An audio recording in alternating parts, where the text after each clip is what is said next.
Yehe diburo imishto benachat velo bechas. L'homme, lorsqu'il parle à sa femme, il devra parler avec calme et non avec colère. Comme ça écrit le Rambam dans Ilchot Ishut Perek Tet Vav Halacha Yutet.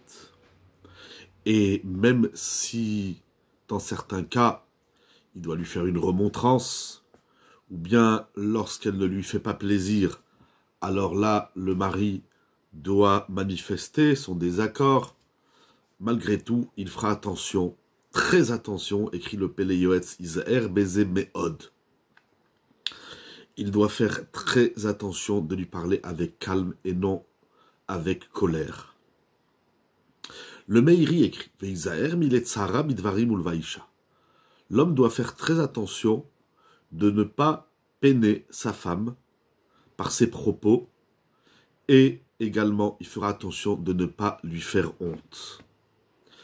Comme nous dit la Gemara dans Baba Metzia Daf Nuntet Amud Aleph, et comme ça le Shulchan Aruch est posek dans Choshen Mishpat Siman Resh Kafret Seif Gimel Mitor Shedim'ata Metsuya pour Anut Honaata Memaeret Lavo.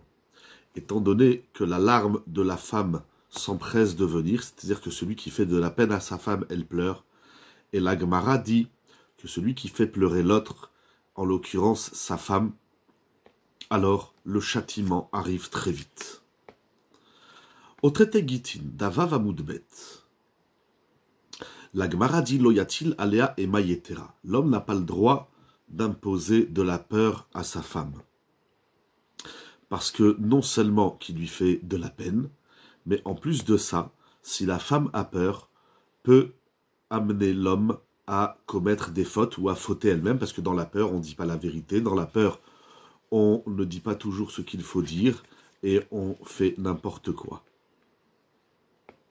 Le Meiri écrit encore, pour ce qui est des sujets de la maison et des maisonnotes, c'est-à-dire des repas, de la nourriture, l'homme doit suivre le conseil de sa femme. Ainsi, il y aura toujours la paix dans le foyer.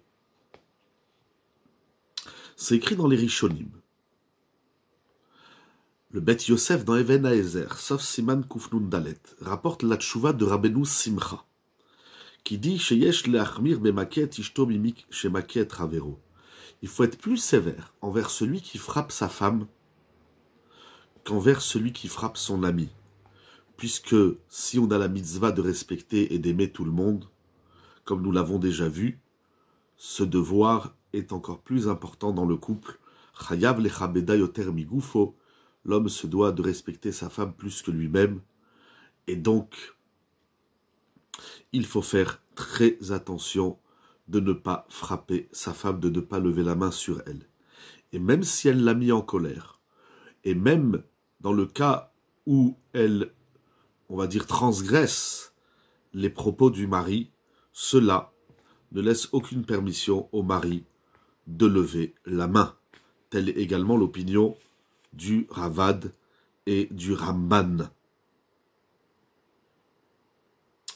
Rabbeinu Yona, dans Sha'aret Teshuvah, écrit « Celui qui frappe son ami, son prochain, transgresse 2 fautes de la Torah, sur lesquelles c'est une transgression de la Torah, et il décrit quelque chose d'assez intéressant. « Verabim ovrim alalavim aele beakat neshoteem » Et nombreux sont ceux qui transgressent ces 2 interdictions en frappant leur épouse. Alors, il est vrai que dans certains cas, que je ne dirai pas, le Rama, toutes les façons, vous pouvez aller voir dans Even Haezer, Siman Kufnun Dalet, Seif Gimel, dans certains cas, le Rama autorise de frapper sa femme. C'est d'abord une discussion qui ramène si dans ces 10 cas, on aura le droit de frapper sa femme ou non. Il faut voir là-bas également l'opinion du Gaon de Vilna. Mais ce qui est clair, c'est que d'ordinaire, frapper sa femme, c'est quelque chose d'extrêmement grave et interdit par la Torah. Comme nous avons dit, c'est ramené ainsi donc également dans le Yereim, qui dit Asur leagbia yado alishto leakota il est formellement interdit de lever sa main sur sa femme pour la frapper. Le Sdechemed dans Asifat Dinim Ma'arechetae Othe s'étend longuement sur cette question. Seulement, il faut savoir que même si, dans certains cas, on a le droit de frapper, selon certaines opinions, il faut savoir deux choses. Tout d'abord, il faut être soi-même irréprochable. On ne peut pas être un voyou et s'autoriser de frapper sa femme. Deuxièmement, aujourd'hui, le monde, les États interdisent toute violence conjugale. Donc à titre de dina des malchuta dina, surtout si c'est pour finir en prison ou payer des amendes ou à la police, il est strictement interdit de lever la main sur sa femme pour quelque raison soit-elle. Voilà, donc nous avons vu les halachot du respect de la femme envers le mari. Je voulais étudier tout ça et montrer que le respect va au-delà du sentiment, de l'émotion.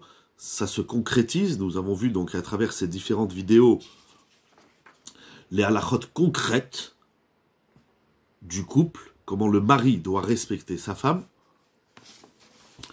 Nous verrons par la suite, Be'ezrat Hashem, le chiyuv, c'est-à-dire l'obligation que la femme a de respecter son mari. En vérité, il y a encore quelques halachot du respect de la femme vis-à-vis du mari et du mari vis-à-vis de la femme, comme nous verrons Be'ezrat Hashem par la suite. Face à Kadosh Hu, que les couples, les conjoints comprennent cette notion, encore une fois, pratique du respect. Ce ne sont pas que des mots, voilà, il faut se respecter. Ce n'est pas que dans le cœur, c'est également un respect dû à l'autre. Il y a des halachot, il y a des dinim, il y a de la pratique de la halacha dans le devoir de respecter son épouse et son mari.